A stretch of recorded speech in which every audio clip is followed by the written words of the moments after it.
जब अहले खिरत की बातों पर कुछ जाहिल शोर मचाते हों, जब अहले खिरत की बातों पर कुछ जाहिल शोर मचाते हों, जब बुलबुल हो तस्वीरें चमन और कौवे गीत सुनाते हों, जब चिड़ियों के इन घोंसलों में कुछ सांप उतारे जाते हों, जब माली अपने हाथों से गुलशन में आग लगाते हों, उस दौर में हम दीवानों से तुम कहते हो खामोश रहो। महज कागज के पन्नों पर उकेरी गई कोरी भावनाएं नहीं, बल्कि सच्चाई, नैतिक मूल्यों और मौलिक अधिकारों की बारीकियों पर सैकड़ों बहसों के बाद अंगीकार की गई एक मुकद्दस किताब, भारत का संविधान, जो भारत को एक संप्रभु, समाजवादी, धर्मनिरपेक्ष, लोकतांत्रिक गणराज्य घोषित करता है। हम आज यहां एक बेहद जरूरी बहस के लिए इकट्ठा हुए हैं। कानून के रखवालों की मौजूदगी से विज्ञान भवन का कोना कोना रोशन है। मैं अभिषेक मनु सिंघवी जी को और उनकी पूरी टीम को मुबारकबाद देता हूं इस बात के लिए कि इस मुश्किल दौर में इस लड़ाई का अलंबरदार बनने का जो फर्ज आपने निभाया है वो बहुत ही तारीफ के काबिल है। किसी भी लोकतांत्रिक व्यवस्था में अगर हाकिम के दिमाग में यह बात घर कर जाए कि मेरा आदेश ही है मेरा शासन, तो फिर यहां से शुरू होती है बुनियादी परेशानी। जिनके जहनों में फिल्मी डायलॉग घर कर जाते हैं, उनकी नजर में संविधान के पन्नों की अहमियत नहीं रह जाती है। साथियों, याद करिए, संविधान निर्माता डॉक्टर बाबा साहब अंबेडकर जी कहते थे कि आर्टिकल 25 संविधान की आत्मा है। हर नागरिक को धर्म को स्वतंत्र रूप से मानने की और उसके प्रचार प्रसार की आजादी है, लेकिन मौजूदा सरकारें संविधान की रूह के साथ छेड़छाड़ कर रही हैं।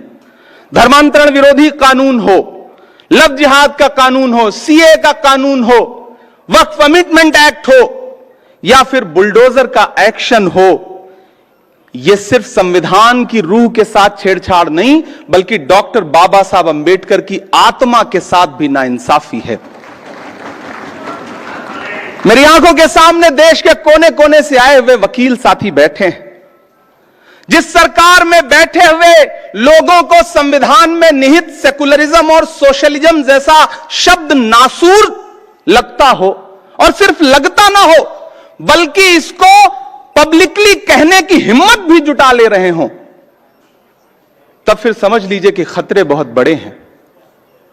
साथियों, जब कानून लोगों को डराने का और उनकी आवाजों को कुचलने का हथियार बन जाए और उसमें आपकी पहचान और आपका नाम और आपका धर्म निर्णायक भूमिका निभाने लग जाए, तो समझ लीजिए कि हुकूमतों की मंशा क्या है। मैं अपना उदाहरण दूंगा, कहीं दूर नहीं जाऊंगा और मैं विषय पे बोलूंगा।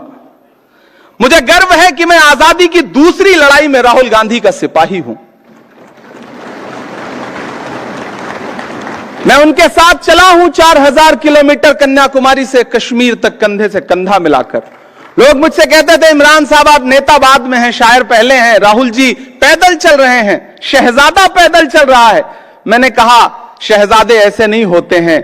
एक टी शर्ट, एक ट्राउजर, एक जूता पहन के 4000 किलोमीटर लाखों लोगों को गले लगाने वाला शहजादा नहीं होता।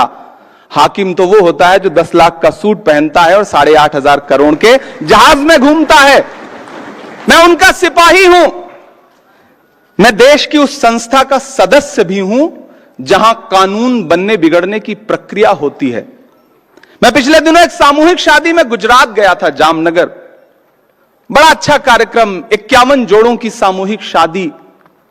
सारे दलों के नेता उस मंच पे मौजूद थे। मैं बच्चों को दुआएं देकर के वापस लौट आया। 4 दिन बाद मेरे साथियों ने उस प्रोग्राम का एक विजुअल था, बरसते हुए फूल थे, बड़ा खूबसूरत सा। उसमें एक कविता लगा करके सोशल मीडिया पे पोस्ट कर दी, मेरे अपने सोशल प्लेटफॉर्म पे। आपको जान के हैरत होगी कि इतनी संगीन धाराओं में मेरे खिलाफ जामनगर की पुलिस ने मुकदमे दर्ज किए कि मुझे लगा कि मैं तो कोई बहुत बड़ा अपराधी हूं। हमने हाईकोर्ट का दरवाजा खटखटाया। 55 मिनट बहस सुनने के बाद हाईकोर्ट अहमदाबाद के माननीय न्यायमूर्ति जी ने कहा कि इसमें तो सिंहासन के खिलाफ कुछ कहा गया है, इसलिए पिटीशन खारिज। हमें माननीय सुप्रीम कोर्ट की चौखट पे आना पड़ा और धन्यवाद कि इमरान प्रताप गढ़ी बनाम गुजरात सरकार के केस में माननीय उच्चतम न्यायालय ने जो फैसला दिया है वो एक नजीर बनेगा। मैं माननीय उच्चतम न्यायालय का आभार प्रकट करता हूं। साथियों, माननीय उच्चतम न्यायालय ने एसआर बोम्मई भारत बनाम भारत सरकार के आदेश में भी ये कहा था कि धर्मनिरपेक्षता संविधान की मूल संरचना में निहित है, उसे बदला नहीं जा सकता। अब जब पुलिस थाने टॉर्चर चैंबर में बदल चुके हों, मैं बहुत जरूरी बात कह रहा हूं, अब जब पुलिस थाने टॉर्चर चैंबर में बदल चुके हों, जब पुलिस मशीनरी अपने आकाओं के लिए पर्सनल आर्मी की तरह व्यवहार कर रही हो, जब पुलिस एनकाउंटर मेडल हासिल करने का जरिया बन चुका हो, जब राज्य सरकारें लोगों के आशियाने उजाड़ करके अपना वोट एकजुट करने के प्रयासों में लगी हों, जब जालिम बुलडोजर किसी के लिए शौर्य का प्रतीक बन चुका हो, तब यह बहस और जरूरी हो जाती है कि देश धर्म से चलेगा या संविधान से चलेगा।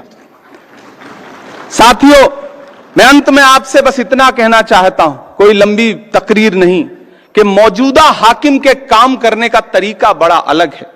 पहले वो अपने कारिंदों के जरिए दुष्प्रचार करवाते हैं, फिर खुद बाहर निकल करके उन्हीं चीजों पर उनकी विशेषताओं का बखान करते हैं। आप कैसे भूल सकते हैं कि दशकों से देश की संसद की महत्ता को कोसने वाली पार्टी के प्रधानमंत्री बनकर 2014 में जब नरेंद्र मोदी जी देश की संसद में पहुंचे थे, तो सबसे पहले उन्होंने देश की संसद की सीढ़ियों पे मत्था टेका था। याद है आप सबको वो मंजर?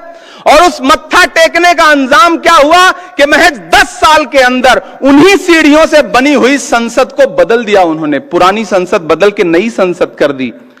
इस बार उन्होंने संविधान को मत्था टेका है,